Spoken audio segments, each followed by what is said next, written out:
رسوله صلى الله عليه وعلى آله وصحبه وسلم ودعاء للهدى والدلالة على الخير ابتغاء وجه الله ومرضاته وقربه وثوابه سبحانه وتعالى. وبه قال حدثنا أبو موسى محمد بن المثنى حدثنا محمد بن جعفر حدثنا شعبة عن سماك بن حرب رضي الله تعالى عنه قالوا سمعت جابر بن سمرة رضي الله تعالى عنه وأرضاه يقول كان رسول الله صلى الله عليه وعلى آله وصحبه وسلم دليع الفم أشكل العينين منهوس العقب. قال شعبة قلت لسماك ما دليع الفم؟ قال عظيم الفم. قلت ما أشكل العين؟ قال طويل شق العين. قلت ما منهوس العقب؟ قال قليل اللحم العقب. Now continuation of the reading of the work of Imam al-Tirmidhi rahimahullah ta'ala inside of his Shama'il.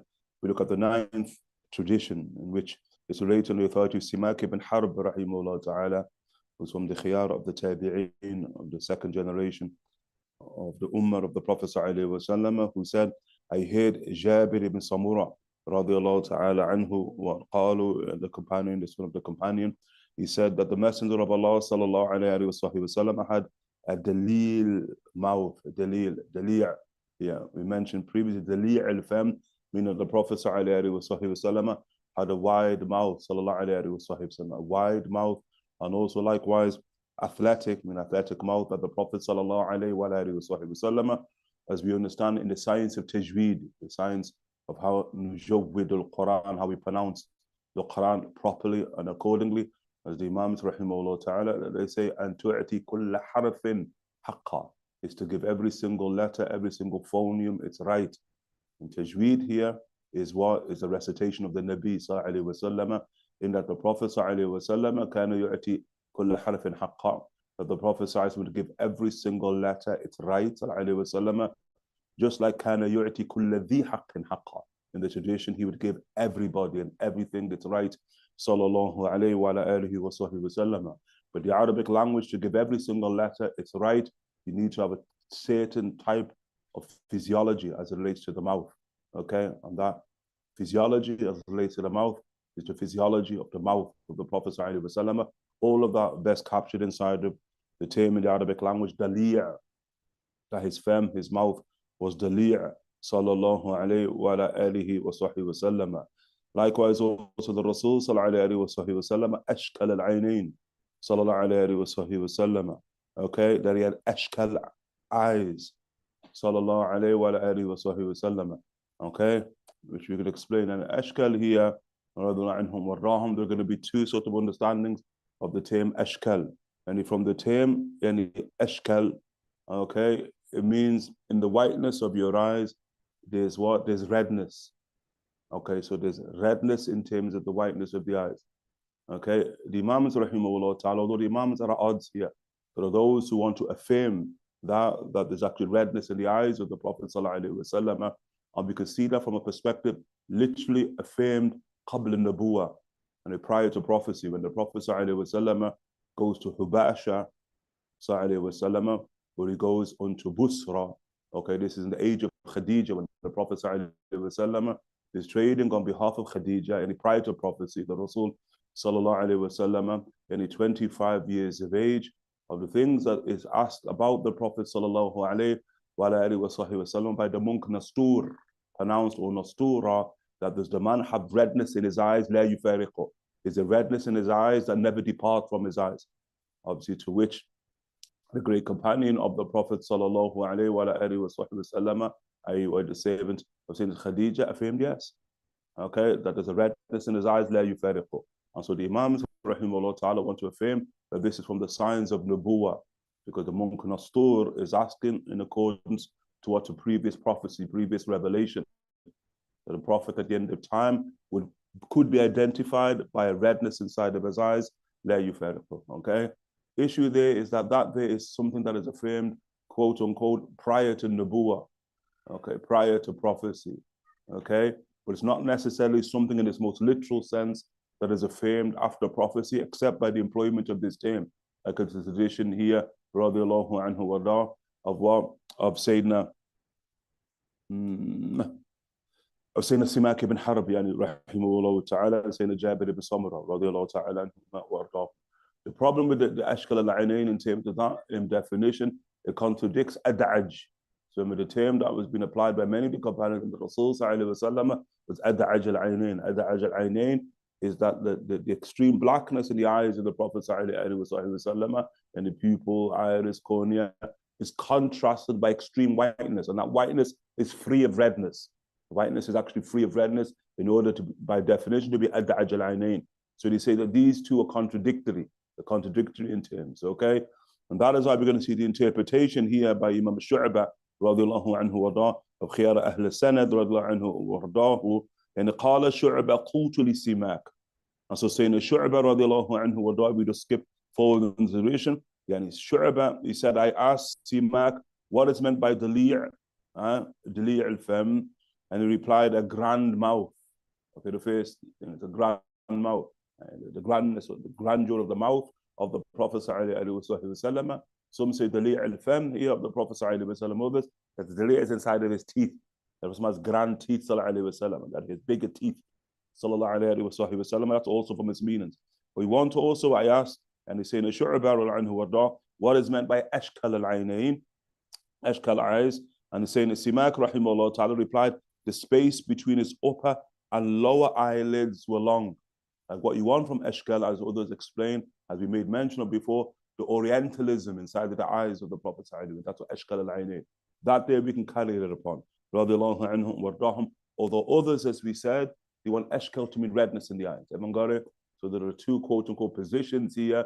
What is more proper, we want to be consistent with other traditions, in particular tradition of ad'aj al-ainain, is ashkal is not carried upon redness, okay, but rather ashkal is carried upon the Orientalism inside of the eyes of the Prophet sallallahu alaihi wasallam. I asked, what is manhus? Okay, because the tradition thereby continues that the Prophet said, manhus al-aqib, aqib, the heels of the Prophet sallallahu alaihi wasallam, and he replied, of little flesh in the heels. Okay, inside of the heels of the Prophet sallallahu alaihi wasallam. In the tradition, وَبِي لَيْ قَالَ حَدَثَنَا النَّادِ بن السَّرِي يعني حدثنا عبثر بن القاسم عن أشعث يعني ابن سوار عن أبي إسحاق عن جابر بن سمرة رضي الله تعالى عنهما قال رأيت رسول الله صلى الله عليه وعلى آله وصحبه وسلم في ليلة إضحيان وعليه حلة حمراء فجعلت أنظر إليه وإلى القمر فهو عندي أحسن من القمر صلى الله عليه وعلى آله وصحبه وسلم. And here, Sayyidina Jabir ibn Samurah radiallahu ta'ala anhuma, once again, he says, I saw the Messenger of Allah sallallahu alayhi wa sallam upon a completely moonlit night. Idhiyan here, Idhiyan is a night in which, and from the time the sun sets, from the place the sun sets, the actual moon rises, okay? From the time the moon rises until the time the moon sets, the moon is completely visible inside of the night sky. The Arabic language, you call it idhiyan. So it's a completely moonlit night, from the beginning of the night to the end of the night. Sayyidina Jabir bin Samurah radiallahu ta'ala anhu wardahu, gazing upon what the blessed and august countenance of the Messenger of Allah sallallahu alaihi wasallam, and he was wearing two red garments, which we qualified earlier. It doesn't mean completely red, but it means what the garments, the garments of the Prophet sallallahu alaihi wasallam were overwhelmingly one position, or exclusively two from the Yemen, from Burud al-Yemen, from the clothes of the Yemen, sallallahu alayhi wa alihi wa sallam, which as we know are pinstripe clothes. Okay, so when it says Prophet had a red garment, it means red pinstripe. If it said he had a green garment, it means green pinstripe, sallallahu alayhi wa sallam. Herein the hulla, which we said is two-piece, with both the rida as well as the izar, a matching of the same cloth. That's the hulla, the suit of the Rasul sallallahu alayhi wa sallam, a red pinstripe suit. I saw the Rasul sallallahu alayhi wa alihi wa sallam on a completely moonlit night, and he was wearing two pinstriped red garments that were matching. I began to look at him, sallallahu alayhi wa alihi wa sallam, and I gathered a blessing in that Allah subhanahu wa ta'ala grants you the ability to gaze upon the very countenance of the Prophet sallallahu alayhi wa sallam, and then look at the moon. And so as we mentioned before, he's not saying that. He said, radiallahu an Jabir ibn Samurah, is between looking at the Rasul and looking at the moon. Sure. And it's as if all the time that he spends there with the Rasul in the presence of the Rasul hakadha he oscillates between the gazing upon the countenance of the Prophet and gazing upon the moon. And the entire night is lit by the moon. And by Allah, he was in my eyes and the eyes of everybody, not just the eyes of Sayyidina Jabir, more beautiful than the moon.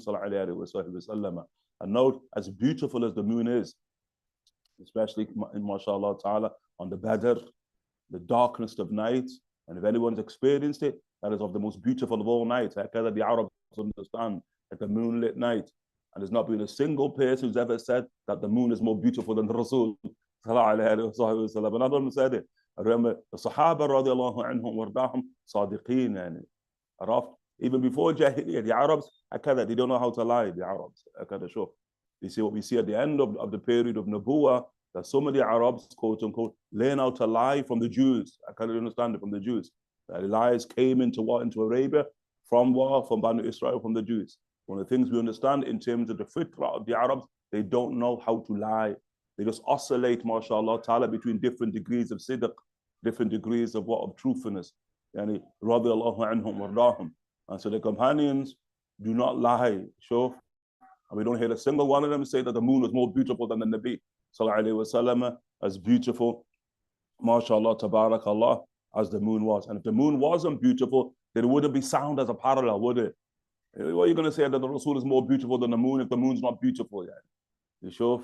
And there has to be a beauty inside of the moon, but obviously the beauty of the Rasul sallallahu alayhi wasallam fa'iq, and beyond that, بكثير صلى الله عليه وعلى آله وصحبه وسلم. هكذا وبه إليه قال حدثنا سفيان بن وكيع حدثنا حميد بن عبد الرحمن الرواسي عن زهير عن أبي إسحاق قال سأل رجل البراء بن عازب رضي الله تعالى عنه وارضاه أكان وجه رسول الله صلى الله عليه وسلم مثل السيف قال لا بل مثل القمر. And so in the 11th tradition, saying Sufyan ibn Waki' radiallahu anhu warda, in the tradition from al-Tirmidhi, he relates, and he heard Abu Ishaq, who reported that a man asked Bara ibn Azib, the companion of Medina, radiallahu anhu warda, is about the face of the Messenger of Allah sallallahu alayhi wa sallam, and it was like a sword. No, Sayyidina Bara radiallahu anhu warda replied, rather it was like the moon, sallallahu alayhi wa alihi wa sallam. And there are two things that are being sort of spoken about here in Arabic, like istitalatul wajh or istinaratul wajh. Istitalatul wajh, you're asking here about the shape of the actual face of the Prophet sallallahu alaihi wasallam. That's the first issue of parallel here. As we made mention of, does the Prophet sallallahu alaihi wasallam have a long face, or does he have a wide face sallallahu alaihi wasallam? Overwhelmingly, the majority of Banu Adam, of the human reality, human beings, have longer faces, istitalatul wajh. And so the sword here is being used as a metaphor, first and foremost, about istitala. Does he have a long face or not? And Sayyidina Bara ibn Azib, rahimahullah ta'ala, says, La, the Rasul doesn't have istitalatul wajh. He doesn't have a long face, someone like a sword. وَلَكِنْ كَالْقَمَرِ, but it's like the moon, in the roundness of the face of the Prophet sallallahu alayhi wa sallam, which is from the uniqueness, quote unquote, of the faces of Banu Adam. And Akada, they'll say, when we look at the khalq of the Prophet sallallahu alayhi wa sallam, in the universality of the Rasul sallallahu alayhi wa sallam, in the universality of the Rasul sallallahu alayhi wa sallam, the Rasul sallallahu alayhi wa sallam is always going to have physical features that all of Banu Adam, in the uniqueness of their own culture, and in terms of their own physical features culturally, that they can relate to in relation to the Prophet sallallahu alayhi wa sallam. We said ordinarily, like that shape of the face of the Prophet sallallahu alaihi wasallam, that they're people of the Orient, of the Far Eastern lands, quote unquote, would find that shape of face more common amongst them than amongst, quote unquote, the rest of Banu Adam alayhi salam. And in that they could relate to the Rasul sallallahu alaihi wasallam in terms of the universality of his khilqah, of his physical form, sallallahu alaihi wa alihi wa sahbihi wasallam, the universal man. That in the shape of the face of the Rasul sallallahu alaihi wasallam. But also likewise, the issue of the sword can be used for istinara, not just istitala, but istinara, the luminosity of the face of the Prophet sallallahu alaihi wa alihi wa sahbihi wasallam. And in that regard, it's sound, because again, the question to the Prophet sallallahu alaihi wa sahbihi wasallam, has to be sound. And the question that the rendering to Sayyidina Bara ibn Azib, rahimahullah ta'ala, that's the base of the question has to be sound. Yani. Is the face of the Prophet like a sword? So if you mean by a sword lengthwise, widthwise, no. But if you mean by the sword light and luminosity, then yes, yani. Okay, that there is a sound attribution. That's why you find again in the famous poem of Sayyidina Ka'b ibn Zuhair, and rahimahullah ta'ala, in his Banat Su'ad al-Qadi Yawmi Matmulu, where he says, Inna al-Rasula la sayfun. Okay, that verily the Rasul sallallahu alaihi wasallam, the safe, he's a sword. And so there's the affirmation of the Prophet being like a sword. And according to the great companion, albeit that he's brand new to Islam at that very point when he utters those beautiful words, but he's the affirmation that the Rasul is like a sword. And the Rasul mawjood, the Prophet is there. And the Prophet says, nah, I ain't like a sword. Abu Bakr anhu warda is there. Bakr, nah, the Rasul is not like a sword. هكذا يعني. Moreover, the Rasul upon that line, إن رسول لا سيف يستضاء به محندا من سيوف الله مسلول. When the sword nature of the Rasul is affair in luminosity, the Rasul will stand and take off his burda and wrap around Sayyidina Ka'b ibn Zuhair, rahimahullah ta'ala, crown, mashallah, as one of the kings of shi'r, of one of the supreme shu'ara, poets of the Prophet sallallahu alaihi wasallam. Well, as he clarifies in the Rasulun la sayfun, that the Messenger of Allah is a sword, yustada'u bihi, istinara, and through whom light is drawn. And so the clear reference here is to the luminosity of the Prophet ﷺ, yani from the Suyuf Allah Maslul, and Muhannad, greatest crafted sword, from the swords of God that is unsheathed.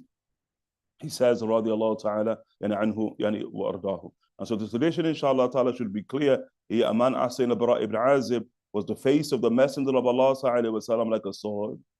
Nah, rather, it was like the moon, sallallahu alayhi wa ala alihi wa sahbihi wa sallama. And in both cases, that can apply to what? To the shape of his face, as well as also the luminosity of the face of the Rasul sallallahu alayhi wa ala alihi wa sahbihi wa sallama.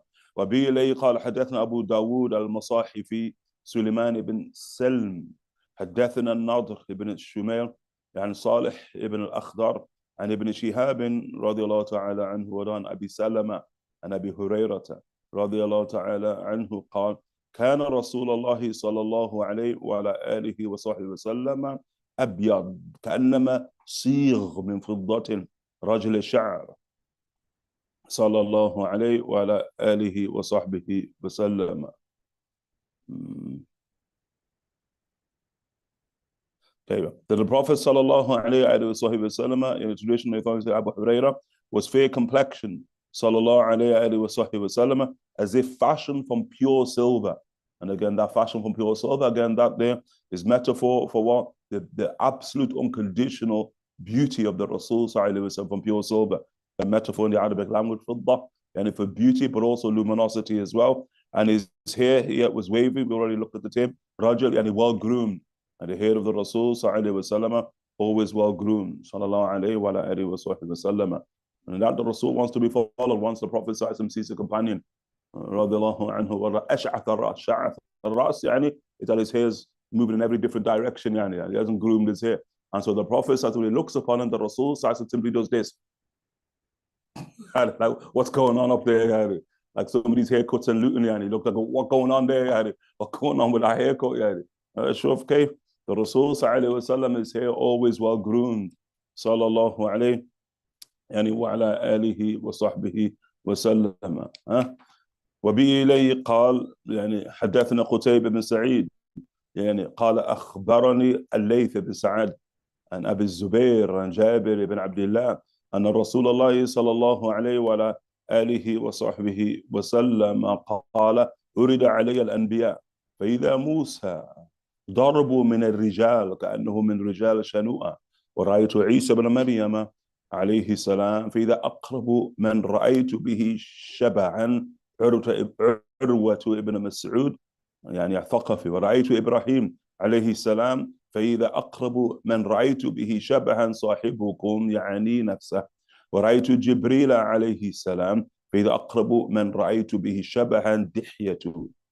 The tradition here and radiallahu ta'ala anhu wa saying Jabir and Ibn Abdullah and Ibn al-Haram radiallahu ta'ala anhu who reported that the Messenger of Allah sallallahu alayhi wasallam said that the prophets were presented to me, and lo, Musa alayhi salam was of medium build, and it was as if he was one of the men of Shanu'a. Then I saw Isa, the son of Maryam alayhi salam, and the closest person I've seen who bears a resemblance to him is Urwa ibn Mas'ud. And then I saw Ibrahim alayhi salam, and the closest person I've seen who bears a resemblance to him is this companion of yours, meaning himself. And then I saw Gabriel alayhi salam, and the closest person I've seen who bears a resemblance to him is Dihya al-Kalbi radiallahu ta'ala anhu yani wardahu. Our situation here of the things we draw from this tradition is the Rasul sallallahu alayhi wasallam affirming and corroborating, quote unquote, the sunniyah of what describing the prophets. Because somebody could ask the question, as many quote unquote people bereft of mind will ask, like, what do we get from the description of the Rasul sallallahu alayhi wasallam? And what does the description of the Rasul sallallahu alayhi wasallam matter? And the people who say that, yani, quote unquote, from within the dar, the four walls of the dar of Islam, that we get no benefit from knowing what the Rasul sallallahu alayhi wasallam looked like. Yani, sure. But if there was no benefit from knowing what the Prophet sallallahu alayhi wasallam looked like, why would the Sahaba go to lengths to describe them, first and foremost? And then thereby the accusation is not just leveled against the companions of the Prophet ﷺ, but the accusation is leveled against the Rasul himself, sallallahu alayhi wa alihi wa sallam, who's describing the prophets. And then it's not only leveled against the Rasul ﷺ, but it's also leveled against Allah subhanahu wa ta'ala. Because as in the tradition here, the Prophet ﷺ, that the prophets were presented to me. By whom? By whom? Yani? They were presented to him by Allah Jalla Jalaluhu wa ta'ala. And so now, quote unquote, you're saying that with Allah subhanahu wa ta'ala, it's Sudan, it's Abath. You sure? Allah ta'ala, sure, he's doing things for no reason, for no purpose, subhanahu. And likewise the Prophet and likewise the companions themselves. But rather in knowledge of the countenance of the prophets, and by extension, knowledge of the countenance of our Prophet sallallahu alayhi wa alihi wa sallam, there is the worship of the Lord of the Prophet and the Lord of our Prophet sallallahu alayhi wa alihi wa sallam. It's critical, it's from deen, quote unquote, to know what these realities yani alayhi salam look like. If not only that we understood that the khalq and the khuluq are intrinsically bound together, yani. And the physical form of the prophets, within that physical form is all of their spiritual reality, if we but knew. Yani.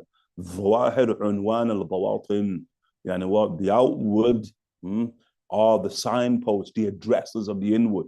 Hakada, we understand. Okay, and so the Messenger of Allah sallallahu alaihi wasallam, the prophets were presented to me. It's like the great Imam, yani Affaz, Imam al-Qahtani, rahimahullah ta'ala, he said they were presented to the Rasul sallallahu alaihi wasallam, not that the Rasul was presented to them, because he's the Sultan. Hakada al-Qahtani, rahimahullah ta'ala says. The Rasul is the Sultan. So it's only proper that they presented to the Rasul. They come into the presence of the Nabi sallallahu alayhi wa alihi wa sallam, because the presence of the Nabi sallallahu alayhi wa alihi wa sallam, yani that is the hadra. That is the presence of God, yani the presence of God. Akada the Imams rahimahullah subhanahu wa ta'ala, that when Allah subhanahu wa ta'ala alludes to his presence, hadrat Allah subhanahu wa ta'ala is always pointing at creation. And that created element, quote unquote, is the Rasul sallallahu alaihi wasallam. When we speak about the Rasul, remember, he's the only being ever to literally, lots of the Quran, to be in the presence of God. And so thereby the presence of God is what? The presence of the Rasul sallallahu alaihi wa alihi wa sallam. Going into his presence is going into the presence of God. And so thereby the prophets enter upon the Nabi sallallahu alaihi wa sallam, and he does not enter upon them. And he sallallahu alayhi wa alihi wa sallam. And that their dream state, wake state. In the tradition inside of Sahih Bukhari, the Rasul sallallahu alayhi wa sallam, he had fil manam, inside of the dream state. They came unto the Nabi sallallahu alayhi wa alihi wa sallam, but also likewise, as we see, inside of the Isra al-Mi'raj. And in Isra al-Mi'raj, the Prophet's being presented to the Prophet sallallahu alayhi wa sallam, that's in three states. That's in dream state, wake state, ma bayna an-nawmi wal yaqadha, and between those two states in and of itself, coming unto the Nabi sallallahu alayhi wa sallam. Hakada Isra al-Mi'raj.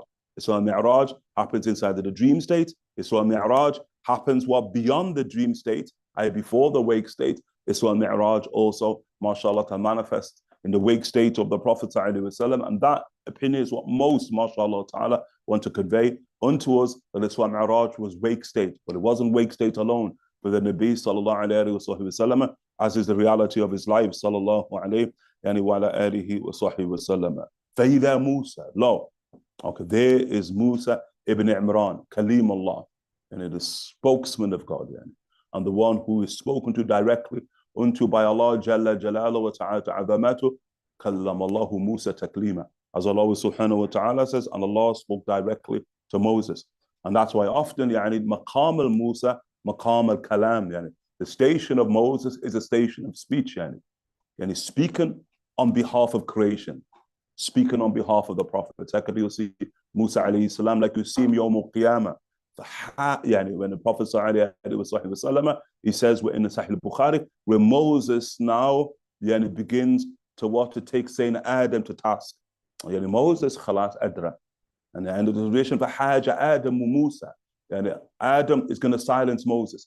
Moses ain't speaking of himself and from himself, but he's speaking on behalf of many from amongst creation and of themselves. Maqam. What's the point? That's why the Rasul begins with Moses, alayhi salam. That's the spokesman of the prophets, alayhi salam, Musa ibn Imran, and he was of medium build. The Prophet said, "Darb min al-rijal." Darb min al-rijal, and medium build. Darb min al-rijal, more so, he was like a perfect masculine specimen physically. Sayyidina Musa, that's what Darb min al-rijal, the perfect masculine specimen, perfect in his masculinity physically. Sayyidina Musa ibn Imran, alayhi salam, and the Prophet sallallahu, and this more so for the companions, because the description inside of this tradition here is more so to anchor amongst those who are around the Prophet sallallahu, what did the prophets look like? Okay, because you have to see as Shanua, and because the Prophet sallallahu here says, كأنه من رجال شنوءة. It's as if he's from the men from the tribe of Shanua, what are called Az Shanua, and Az Shanua, they're from Hadramaut, and it's southern Hadramaut, and place we call Hami and Sheher. Now that's where Az Shanua, quote unquote, originally quote unquote, where. And so if you saw the people of Az Shanua and who are taller realities, very physical realities, then you get a sense, quote unquote, of the physique of the Prophet Musa alayhi salam, Darb min al-rijal, and the perfection in the physically of masculinity. The Prophet ﷺ is describing the Prophet Musa alayhi salam, who we know, as we know, was a very powerful individual, and quote unquote from a perspective, I mean the most beautiful of all senses, a very violent individual, saying that Musa alayhi salam, more upon the side of what? Of Jalal than Jamal.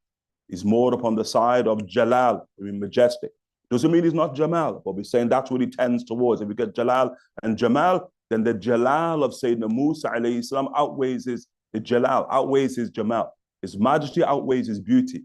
And alayhi salam. That's why the Prophet sallallahu alaihi wasallam, Yawm Badr, when he addresses to Umar ibn al-Khattab, and when the Prophet sallallahu alaihi wasallam and saying Umar ibn al-Khattab, in the ummah of the Rasul sallallahu alaihi wasallam, he's a mosaic manifestation, and he's a manifestation in the ummah of the Prophet sallallahu alaihi wasallam of Moses. That's why Umar is also Kalim, isn't he? He's a spokesman. And saying Umar ibn al-Khattab, when he speaks, don't think he's speaking of his own accord, but he's speaking on behalf of those who don't have, quote, the capacity, the ability to speak in the presence of the Buwa, in the presence of prophecy, saying Musa, saying Umar, radiallahu anhu, wardahu, lo kana nabiyyan ba'di la kana Umar ibn al-Khattab. If there was a prophet after me, it'd be Umar ibn al-Khattab, a Nabi. But a Nabi, kaman min al-anbiya, a prophet like whom from amongst the prophets, ka Musa ibn Imran, alayhi salam, wa ka Nuh, and kind of like Noah. That's what the Prophet says in the Umar, you're like Moses, you're like Noah. The Prophet ﷺ points to saying Umar, which gives you a sense of Jalal. And with all the prophets beautiful, Ma arsalallahu nabiyyan qat illa Hassan al-Wajh, Hassan al-Sawt. Allah Ta'ala has never sent a prophet. Sayyidina Abdullah ibn Abbas, rahimahullah Ta'ala, says, save that he's of beautiful countenance. The Ab Jamal, beautiful voice, MashaAllah Ta'ala, but it's whether their majesty outweighs their beauty or their beauty outweighs their majesty. Obviously, with the Prophet ﷺ, a perfection of equilibrium. So in the tradition, in Muqassad, perfect in equilibrium. sallallahu alayhi wa alihi wa sahbihi wasallam, between Jalal and Jamal alayhi wasallam. Hakada Moses, the first one the Prophet makes mention of, that was shown to him, that comes into his presence. لو كان موسى ابن عمران حيا ما وسعه الاتباعي. The Prophet said, if Moses, son of Moses, Ibn Imran, the son of Imran, was alive, he'd have no option but to follow me. No option. He didn't have a choice. He took a covenant of Nabuwah, a prophecy upon that, to follow the Nabi sallallahu alaihi wasallam. Hakada he finds himself in the presence of the Prophet sallallahu alaihi wasallam, the most oft mentioned prophet in the Quran by name is Moses, Musa ibn Imran, and Moshe, Musa, and it means water, water in Hebrew. His name Musa, I'm going to say Mu-Shay in Coptic language, it means water and tree. Mu, water, Shay means tree inside the language of the Copts, where he was found, and alayhi salam, inside of the tabut, there inside of the basket, mashallah ta'ala, inside of the water beside the tree. And he was named accordingly, alayhi salam, alayhi salam. Then I saw Isa, the son of Mary, alayhi salam, that Isa ibn Maryam, alayhi salam, and the closest person I've seen who bears a resemblance to him is Urwa ibn Mas'ud al-Thaqafi. And once again, the Rasul anchored a description of saying Isa in this tradition to somebody present in the life of the companions. And so the life of the companions, they can see saying Urwa ibn Mas'ud al-Thaqafi, that the Sayyid of Thaqif, the Sayyid, the chief of Banu Thaqif, the tribe of Ta'if. I mean, he's one of those inside of the book of Allah subhanahu wa ta'ala, when the Quraysh level of the Prophet sallallahu alaihi wasallam, that why didn't Allah send the Quran down of the two great men of the two cities? The two great men of the two cities. The great man of the city of Mecca was whom? Was Walid ibn Mughira. Walid ibn Mughira, the father of Khalid ibn Walid, radiallahu ta'ala anhu warda. Okay? The great man of the second city, Ta'if, this individual, Urwa ibn Mas'ud al-Thaqafi, radiallahu ta'ala anhu warda. And so the Sahaba know Urwa, because Urwa of the chiefs of Arabia. And so by gazing upon Urwa ibn Mas'ud, radiallahu anhu warda, the Sahaba are able to get a pretty accurate understanding of what saying Isa ibn Maryam, rahimahullah ta'ala, look like. If words don't suffice. Remember the Prophet ﷺ is saying Isa ibn Maryam, hakada, is the most described of all of the prophets by our Rasul ﷺ. Not the other prophets don't even come close in terms of the depiction that the Rasul ﷺ, in terms of love, words adopted, gave about the son of Mary, alayhi salam. And that did important. Why? Because he's the one who retains, isn't it? Alayhi salam. And so everyone's going to have and not only is he the one who retains, but there are going to be many of those who claim to be him. Is it not? They're going to claim to be, and sure, how many people have came forth, quote unquote, have you heard of, who said, me, I'm Noah, I'm Nuh. You ain't even heard that yet. How many people have you heard that said, me, I'm Ibrahim, Ibn Tariq? You ain't heard that one yet? Man coming to you and say, me, I'm Musa. You ain't heard that yet. But how many people have you heard that they call themselves Jesus? In here, too many people claim that they're Jesus, alayhi salam. Many. So you have to understand, well, what does Jesus look like? How does Jesus act like? And so the Prophet sallallahu alaihi wasallam gave us so many depictions, more than 30 different depictions of what of Jesus, in terms of elements of the son of Mary, khilqa, in terms of his form upon the tongue of the Nabi. Sallallahu alayhi wa alihi wa sallam. That's why some of these terms inside the Shama'il are important. Like you can think that the companion describing the Rasul as Rabi' or Marbu' أكثر من مربوع. Okay, it's abstract. It's only for the Nabi sallallahu alaihi wasallam. But the Rasul sallallahu described Sayyidina Isa as Rab'a. Rab'a min al-qawm. And he's Rab'a. So now, I understand what Rab'a means for the Nabi sallallahu alaihi wasallam. So that now we apply to the son of Mary, because that's the same description the Rasul sallallahu alaihi wasallam gave. It's like the companion, the beginning phase tradition of saying Anas, rahimahullah ta'ala, that the Rasul is not Abyad al-Amhaq. He's not Abyad al-Amhaq wala Adam. Nor is he Adam sallallahu alayhi wa sallam. We said the two opposites there. Whereas the Rasul sallallahu alayhi wa sallam said the son of Mary is Adam. So we know the son of Mary is Adam in terms of his law, in terms of his color. The Prophet sallallahu alayhi wa sallam, he said, I've never seen anybody whose complexion is Adam more beautiful than the son of Mary. The Prophet ﷺ says, so you've got Jesus in terms of height, you've got Jesus in terms of color, you've got Jesus in terms of his hair, shoulder length, that the Prophet ﷺ sees him yaqtar min al-ma, sees the water dripping as if it's dripping from the blessed and wavy hair of the son of Mary alayhi salam. beyond him is the Antichrist, the tradition of the Rasul, the Antichrist right behind the son of Mary, alayhi salam, nasallahu salam al-afiyah. And just like, in the age of the Nabi, just like there are those who look like Jesus, there are those who look like the Antichrist, isn't it? One of the companions, dead ringer for the Antichrist, dead ringer. And the Prophet told him, I got a tongue of the Nabi. So I said, oh, you look just like the Antichrist, really. So he just look just like him. And he said, Ya Rasulullah, yudurruni, the fact that I look like the Antichrist is not going to harm me. And now don't worry, that ain't going to harm you. So that ain't going to harm you. And that khalas, that khilqa is not going to impact the khuluq. Don't worry, you're good. Yeah. So that the protection by the Nabi sallallahu alayhi wa ala alihi wa sahbihi wa sallam. فهكذا Urwa ibn Mas'ud al-Thaqafi, yani rahimahullah. Remember Urwa, where you place him inside of Sirah, is at Hudaybiyah. That's the great we're going to place him at Hudaybiyah. And he's the one who comes to the Nabi sallallahu alayhi wa sallam, being sent by Quraysh to see what the Rasul sallallahu alayhi wa sallam want when he's heading towards Mecca. Sallallahu alayhi wa sallam, yani for Umrah. 60 years, sallallahu alayhi wa sallam, after the Hijrah. And he's the one when he sits with the Prophet to impose his quote-unquote delusion of superiority over the Prophet ﷺ. That's when he just takes hold of the beard of the Rasul ﷺ. And then the great companion who's Mulatham, and Ikhlas unsheathes his sword, and with the broadside smacks his hand. And sure, to take it off the beard of the Prophet ﷺ, you do it again, it'll be your neck, yani. I'll strike your neck, you touch the beard of the Prophet ﷺ. And he said, Urwa, like, well, who this? Yani, who dare do that to the great Urwa? And the Prophet said, you don't know who it is? That's your nephew. Yani. Not there, your nephew. That's Mughira ibn Shu'bah, radiallahu ta'ala anhu, the great companion, last man, and the riwayah to touch the Prophet sallallahu alayhi wa alihi wa sahbihi wa sallam. And then when he sees hakad the length of the hadith inside of the Sahih al-Bukhari, when he now begins to observe the Rasul sallallahu alayhi wa sallam, and more importantly for him, he's observing ashab al-Nabi, the companions of the Prophet ﷺ, how they treat the Prophet ﷺ, how they respect and extol and exalt the Prophet ﷺ. Now he returns back to Mecca and sits at Nedwa and thereby addresses Quraysh. And his only words, La tuqatiluhu.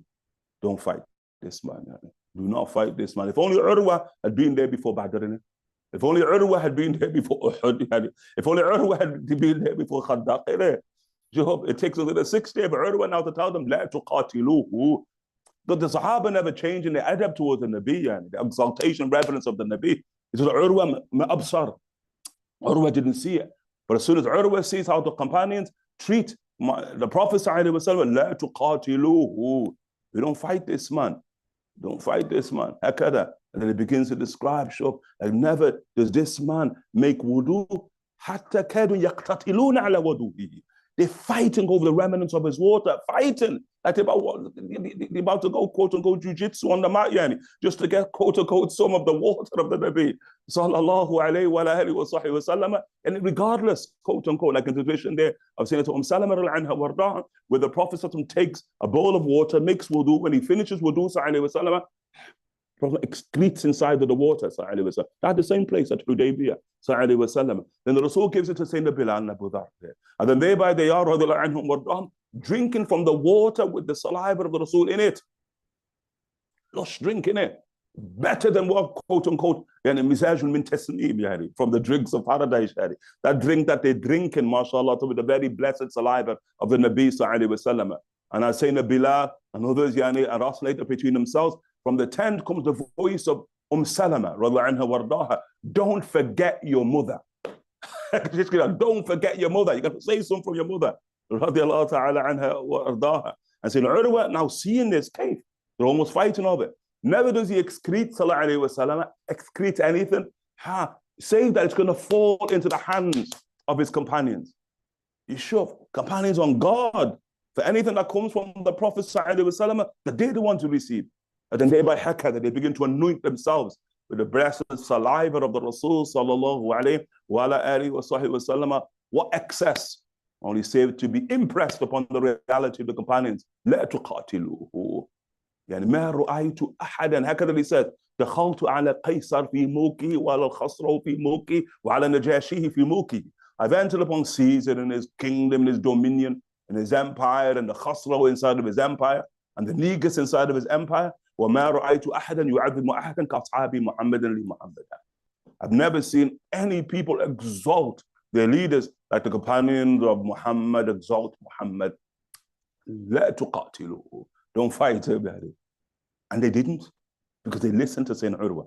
هكذا ما شاء الله Urwa bin Mas'ud al-Thaqafi, and rahimahullah ta'ala, who's obviously going to become, mashallah ta'ala, Muslim 9th year after Hijrah. And 3 years after that fact, he himself, mashallah, will enter into the fold of Islam. Urwa bin Mas'ud al-Thaqafi, radiallahu anhu, when he enters into the fold of Islam in Medina, this is after the siege of Ta'if. The siege of Ta'if, which is after Fath Mecca, after Hunayn, then you have the siege of Ta'if. Thereafter, mashallah ta'ala, after the siege of Ta'if, his own city, he's going to enter upon the Prophet sallallahu alaihi wasallam, Medina to Munawwara, and become Muslim. And thereby now he wants to go back and call his people, saying Urwa radiallahu anhu warda, to which the Prophet sallallahu alaihi wasallam tells them, maybe better for you to remain in Medina. When the Rasul sallallahu alaihi wasallam, listen, but shuf hakada, someone is new to the religion, and mashallah ta'ala, vigor, excitement about being a Muslim, wanted to take it and spread it to the four corners. And the first people wants to start with his own people, and so he sort of insists with the Rasul, he goes back. And so he goes back because he's the chief, he's the Sayyid of Ta'if. And because he goes back, first morning back inside of Ta'if, he goes onto his veranda of his house and he wants to call the Adhan. He's calling the Adhan now amongst Ta'if. So now, they shoot him dead, They kill him dead, Khalas. First night in Ta'if, they shoot Sayyidina Urwa bin Mas'ud al-Thaqafi dead, radiallahu anhu warda. When the Prophet hears the Prophet sallallahu alaihi wasallam, he says, Kasahib al-Yasin, Kasahib al-Yasin. The Prophet sallallahu alaihi wasallam says, he wants to warn his people and his people kill him, On the spot, the Prophet sallallahu alaihi wasallam, Sayyidina Urwa bin Mas'ud al-Thaqafi, you gaze upon Urwa, you gaze upon Jesus alayhi salam. And mashallah, the irony is here, we, after the fact, we can't quote and gaze upon Urwa to know what Urwa looks like, and then to know what Jesus looks like by extension, isn't it? Like we don't have the description of Urwa to know what Jesus looks like. But we have the descriptions of Jesus to know what Urwa looks like. And we can flip it the other way, isn't it? Saying Urwa radiallahu ta'ala anhu wardahum. Then I saw Ibrahim alayhi salam, Ibrahim ibn Tariq alayhi salam, and the closest person I've seen who bears a resemblance to him is this companion of yours, Ya'ani Nafsah.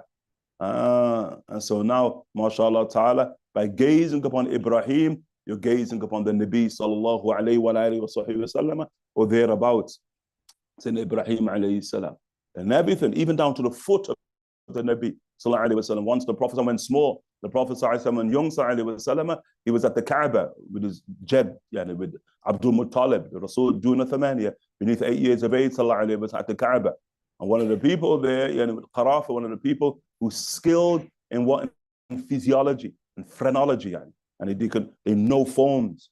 They know how to tie forms to the inward, and they know how to tie forms, quote unquote, to DNA and to bloodline. Of the skills that the Arabs had, mashallah ta'ala, inside the Jahiliyyah. And the Prophet ﷺ is sitting there with his uncle, and one of them approaches Abdul Muttalib, and he just sees the feet of the Nabi. He says, Ashbah bil Qadam. Ashbah bil Qadam. This bears the greatest resemblance to the Qadam, to the foot, The foot imprint, meaning the foot of Sayyidina Ibrahim alayhi salam, that is there, mashallah ta'ala, at the Kaaba. Sallallahu alayhi wa alihi wa sahbihi wa sallam. Then I saw Ibrahim, and the closest person I have seen who bears a resemblance to the Prophet sallallahu alayhi wa sallam is this companion of yours, and the humility of the Prophet sallallahu alayhi wa sallam, meaning himself. Sallallahu alayhi wa ala alihi wa sahbihi wa sallam. And likewise also, mashallah ta'ala, what we take from the chapter of the Khalq of the Prophet sallallahu alayhi wa sallam, it's through the Rasul sallallahu alayhi wa sallam, we get a sense of what Ibrahim looked like, isn't it?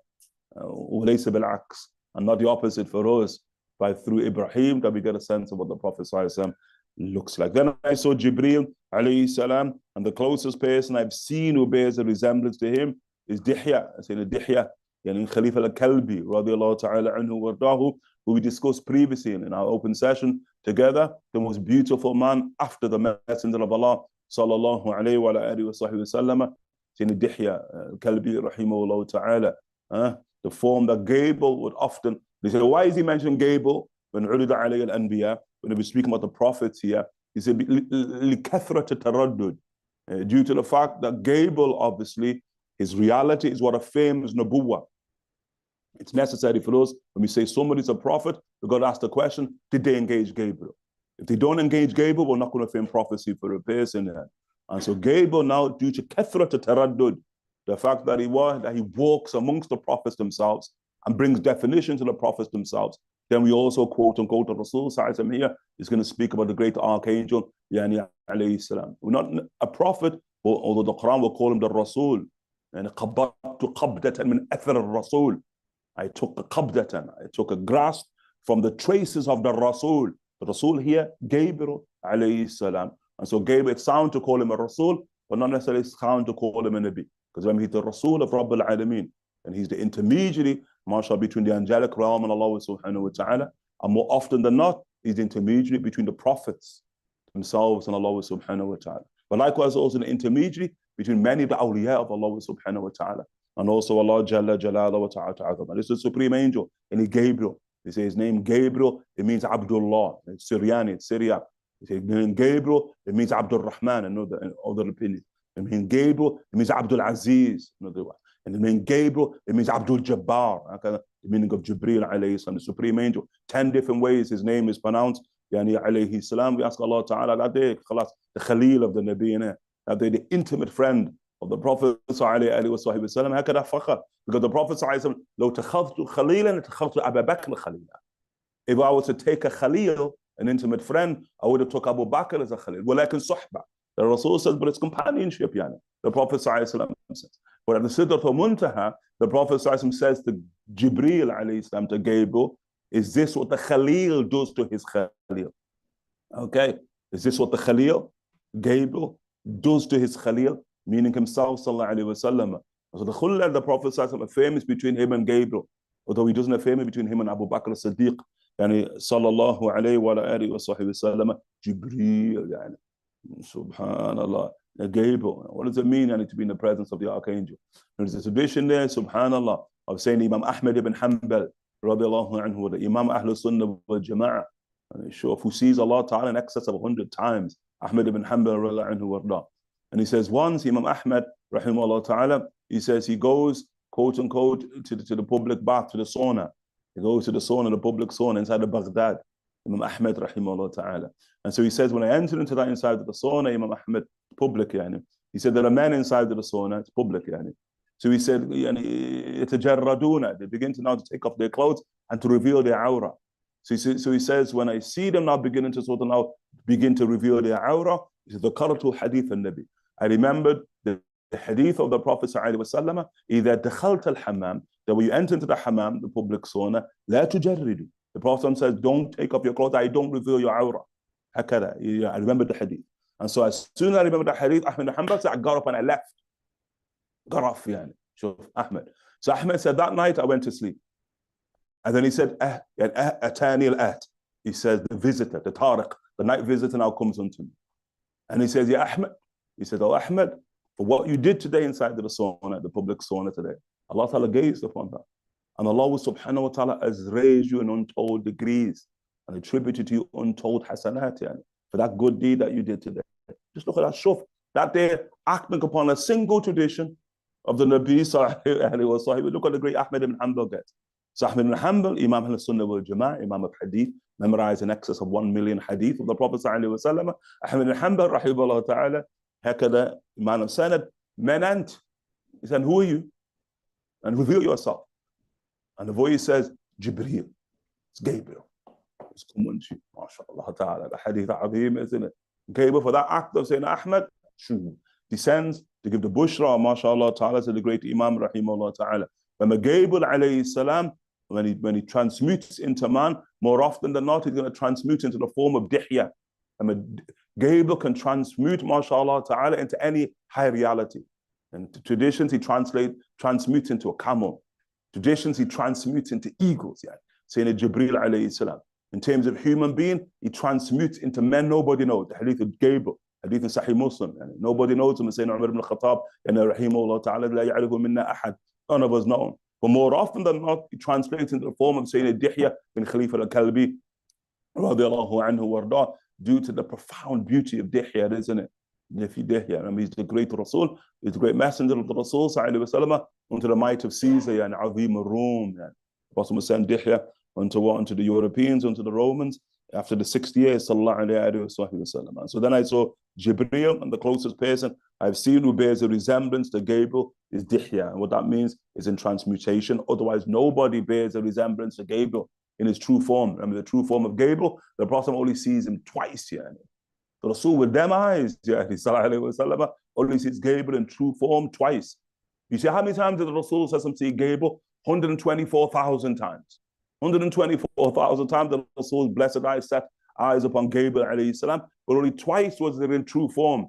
Once at Hira, at the mysterious cave, they built in cave of Hira, sallallahu alayhi wa sallam. The second at the Sidrat al-Muntaha, at the furthest boundary of the Lord. That's it. Stop. To the Rasul sallallahu alayhi wa sallam. And the resemblance there was like none other. Make sure we understand that. So here it's not Dihya resembles Gabriel in its true form. That's not the meaning of the tradition.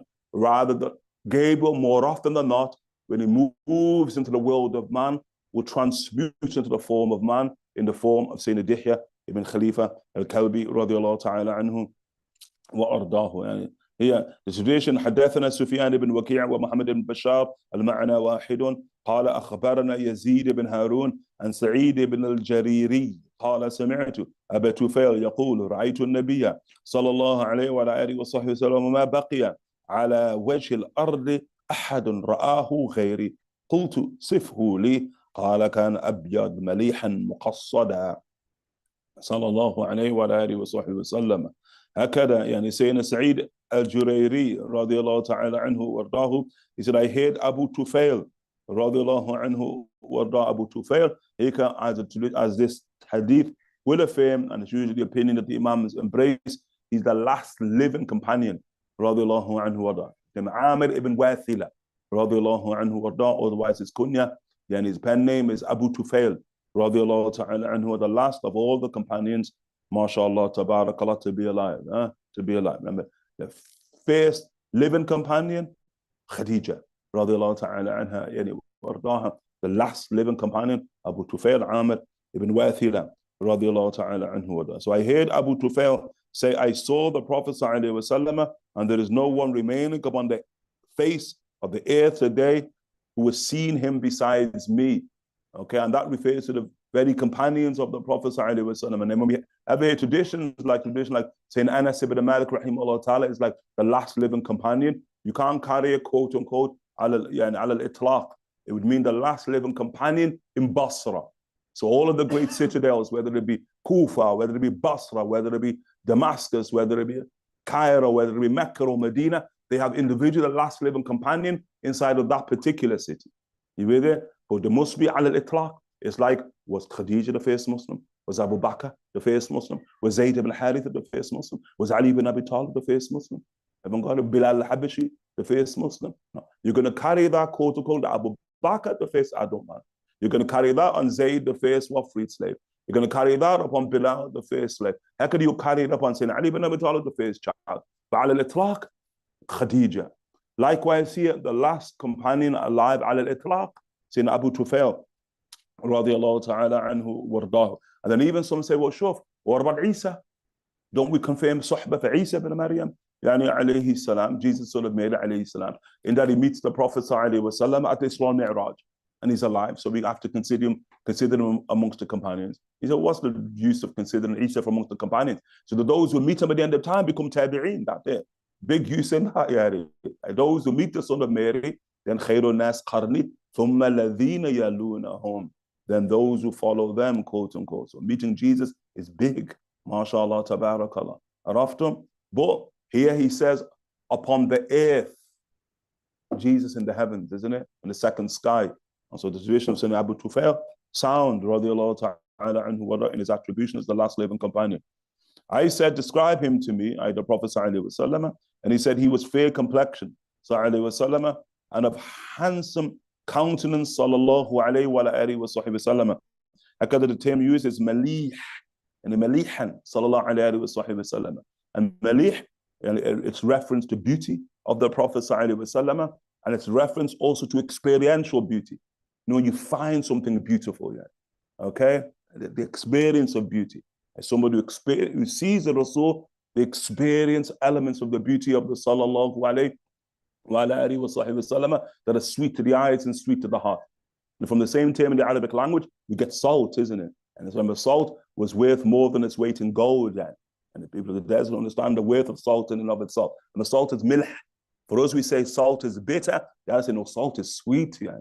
It's sweet, quote unquote, to the palate in and of itself. Malih, the Arabic language. But it's also likewise refers to the luminosity. Once again, the light of the Prophet ﷺ is going to be common, quote unquote, upon the tongue of the companions. Remember, the Prophet ﷺ, remember, he's in the tradition there that Ibn al-Mubarak and Ibn al-Jawzi, rahimahullah ta'ala, and he bring about the Rasul ﷺ, remember, the Rasul cast no shadow.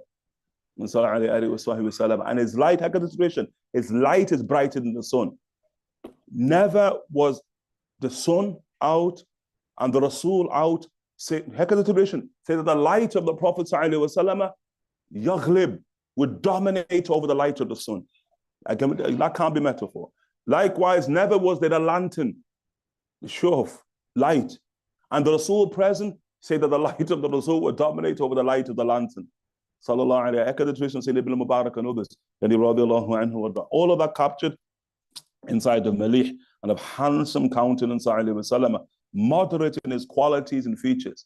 You have to be careful of moderate, isn't it? Because moderate in English, not capturing it so much, isn't it? When you say it's moderate, it's as if it's dune, it's as if it's beneath something. But what it means, obviously, but the term moderate sound, but make sure we don't misunderstand any moderacy, as we said, the Rasul is not just the furthest from the 2 points of extremity, but he's just off center from that point. And he defines in wasatiyya, or in here qasd, with qasd here. And the Prophet quote unquote, the perfection of the Prophet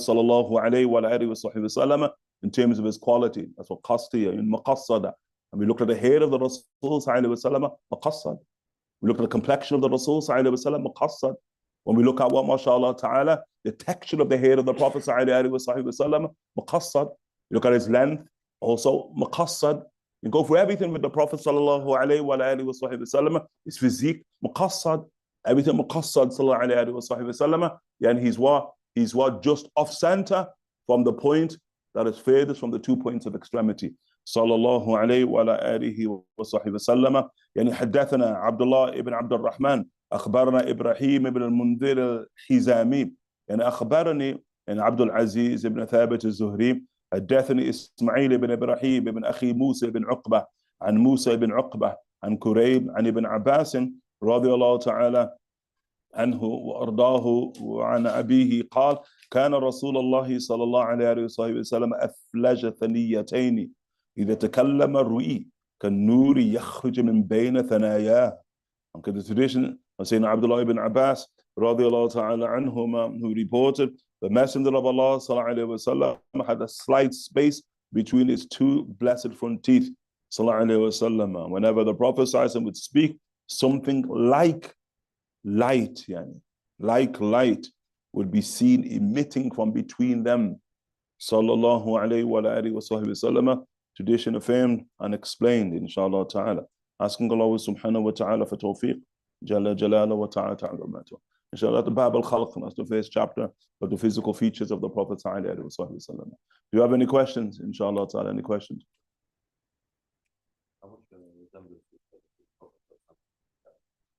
And the Prophet sallallahu alaihi wasallam and his parents, Allah ta'ala alam, yani, they're not necessarily reported. And the question, how much resemblance was there between the Prophet sallallahu alaihi wasallam and his parents, Allah ta'ala alam, not necessarily reported. Inshallah ta'ala. Any questions, inshallah ta'ala?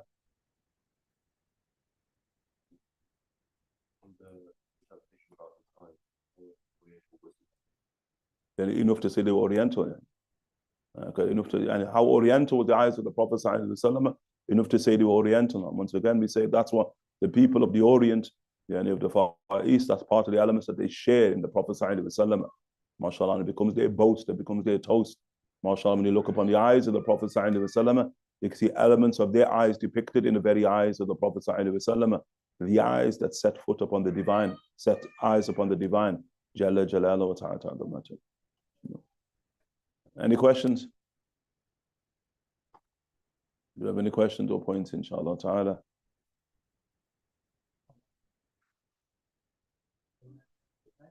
Arabs didn't know how to Sallallahu alayhi wa sallam. Yani lies about the Prophet sallallahu alayhi wa sallam. Yani first and foremost, يعني الحكم على الغالب. They want the ruling is in accordance to what dominates. ونادر and exceptions لا حكم له, they have no ruling. Okay, and so to say that the Arabs don't know how to lie, no one's going to ever say that there wasn't a liar amongst the Arabs. Of course there was. Yeah. The Arabs did some treacherous things, quote unquote, inside of Jahiliyyah, but that لا يغلب على صفاتهم. That's not sort of normal in terms of their sifat. Okay, and so when we see those, quote unquote, who lied upon the Prophet ﷺ, and those who lied about the Rasul ﷺ, think about it, we can mention every one of them by name. That means there wasn't a lot of people. Yeah. You get the point? You sure?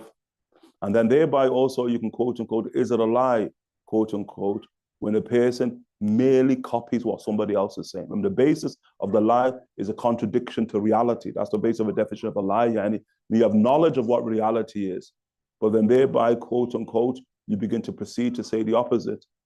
That's a lie by definition, quote unquote. In that category, no doubt, and Sabil al-Nudra as an exception, there are those who fell amongst them. Abu Jahl, the clearest example of them then.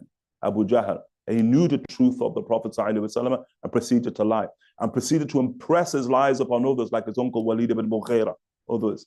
Okay, that they're clearly a liar, yani, and Abu Jahl. Okay, but by Abu Jahl or by others, do we dare not impose that upon all of the Arabs? No. Okay, I kind of what the Imam is rahimahullah ta'ala say. Any questions? Do we have any other questions, inshallah ta'ala? It's hard sometimes for the Western mindset because of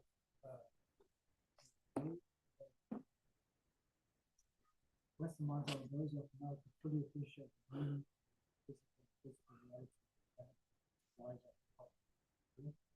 How can we not have a first thought about or overcome this? Or is it just a matter of fully understanding the absolute? Oh, come on, Shuf. That should be simple. Because the issue is, saliva. It doesn't necessarily have a good connotation inside of sort of the Western mindset. So, sure. Okay, first and foremost, you swallow your own saliva. Let's sort of like break it down. Yeah. Your own saliva, you swallow that. And you never have a bad thought when you swallow your own saliva. First. Okay, quote unquote.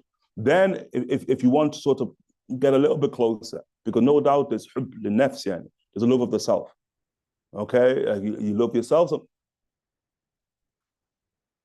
that is fine because you love yourself. But then likewise, also all those others whom you do love, isn't it? So if you love a person, then swallowing their saliva are off.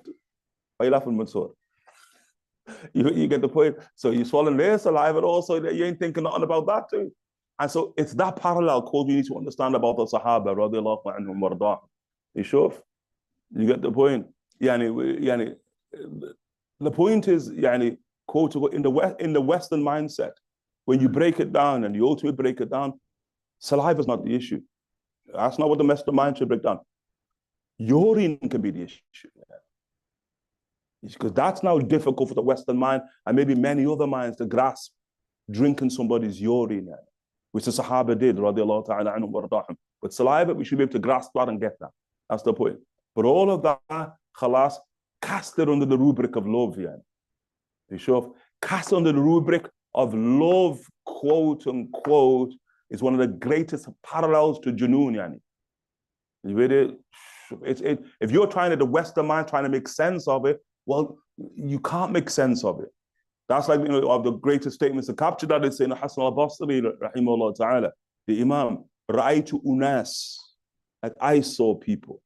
You speak with the companions. Ra'aytu unasan, I saw people. Law ra'aytahum, had you seen them? Lahasibatum majanin.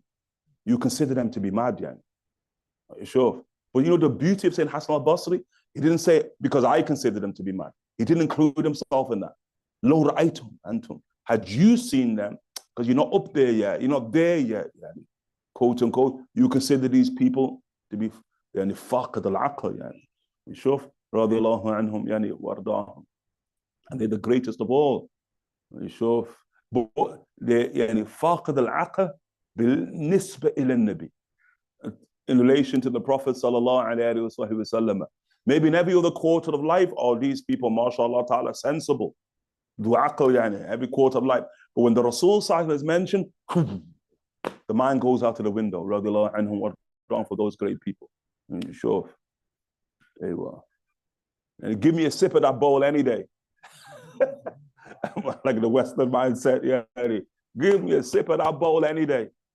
Shuf kayf, subhanallah.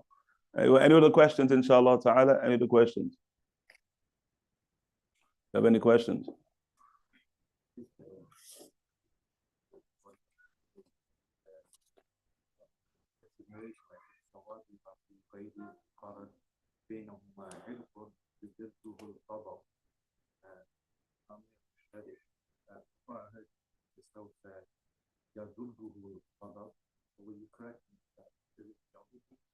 Both, it could be pronounced both.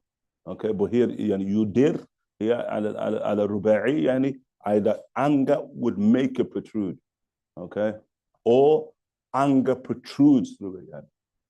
Yani. They both are sound, inshallah ta'ala. Yani, Sayyidina Isa described as darker skin as an Arab or in general. But you're asking the question, yani, what does darker skin as an Arab mean? Because Allah and the Faqih would say, is he described as darker skin as an Arab or in general? But what do you mean by darker skin as an Arab? Because if you say darker skin as an Arab, the question here is presupposing you know what the Arabs, in terms of skin complexion, look like in the age of the Nabi sallallahu alaihi wasallam. Pretty clear you don't. Yani. Have you got the point? And remember, between our day and the age of the Prophet sallallahu alaihi wasallam, and the people of all races, all complexions, all colors have descended upon Arabia and have intermingled with the Arabs. So when you look at the Arabs, quote unquote, in terms of our day and age, they are not the complexion of the age of the Prophet sallallahu alaihi wasallam. Make sure you got to understand that. Yeah. That they're pretty clear. I remember the Arabs, so we don't get again, we don't get this thing twisted. They preserved what they've looked like, yeah. That is preserved to the T, and what they look like. And so somebody who speaks about it, the rule is they speak about it from a perspective of ignorance of the color of the Arabs inside the age. They describe themselves with all of the terms of darkness, and even the term aswad, which again is one of the most common names among the Arabs, al-aswad and al-sawda, the very wife of the Prophet ﷺ. With all of the terms of darkness, they've described themselves and they've named themselves accordingly. So it's only open to question for somebody who's ignorant, quote unquote, in that regard, and it's not from the Arabs falling short. And so when we speak about the Arabs, quote unquote, is it darker skin as an Arab or in general? It means whatever it means, the question. And his hair was wavy or curly. Was it wavy or curly? We said, remember, there's a beginning to the hair of the Rasul sallallahu alaihi wasallam. And quote unquote, if you want that, how it looks ungroomed, and then there's an end to the hair of the Rasul sallallahu alaihi wasallam, how it looks groomed. And so the hair of the Prophet sallallahu alaihi wasallam is curly, naturally curly. The hair of the Prophet sallallahu alaihi wasallam, but thereby when the Rasul begins to groom it, as we'll see, and of the process, as we said, is for the Rasul to loosen the curls. That's what the midra is for, sallallahu alaihi wasallam. Then thereby to saturate his hair in oil, in olive oil, kana thawbahu thawba zayyat, to the point that when he begins thereafter to put on the qina'a, to put on the bandana, durag, whatever term you're going to use for that element of the Prophet's on the headgear, kana thawba zayyat, it just be saturated in oil. Remember, oil is more so about maintaining the looseness now of the hair of the Prophet sallallahu alaihi wasallam, and thereafter being what? The mush, the actual comb, the comb now being applied to his hair. It's at that point, now you say the hair of the Rasul is wavy. It's at the end you say it's wavy. You don't say it's wavy at the beginning of the process. Sallallahu alaihi wasallam. Anyone have any questions? Inshallah ta'ala. Any questions? As we bid farewell to Luton, inshallah ta'ala. Any questions? Any further questions? Anyone? Last one, bismillah. We know from our Aqidah that the Prophet sallallahu alaihi wasallam had deficiency. And if the prophets all have beautiful form faces, how do we reconcile? Say again. And how do we reconcile saying that Musa had a stutter? I think we have to reconcile that by saying, who told you Musa had a stutter? Yani? I said, you have to look at your sources and like, Musa has a stutter. Okay? And Rabbi shrah li sadri wa yassir li amri wahlul uqdatan. And so now the interpretation is that the uqda in the tongue of Moses is a stutter. That they come from without the millah, and that's an opinion from without the millah. And it's not from the dawah of Islam, not from the ulama of Islam. Rather, the uqda inside of the tongue of Moses, yani alayhi salam, they say here is in the actual language of Moses. That's what they say, is the language of Moses. In that Musa alayhi salam, although raised inside of the house of Fir'aun, he's raised by his mother. Okay, like he's raised by his mother, and with the purity, quote unquote, of Hebrew, saying Musa alayhi salam. Whereas Harun afsah minni, and Harun, Aaron, is what is more eloquent than me in the language of the Copts.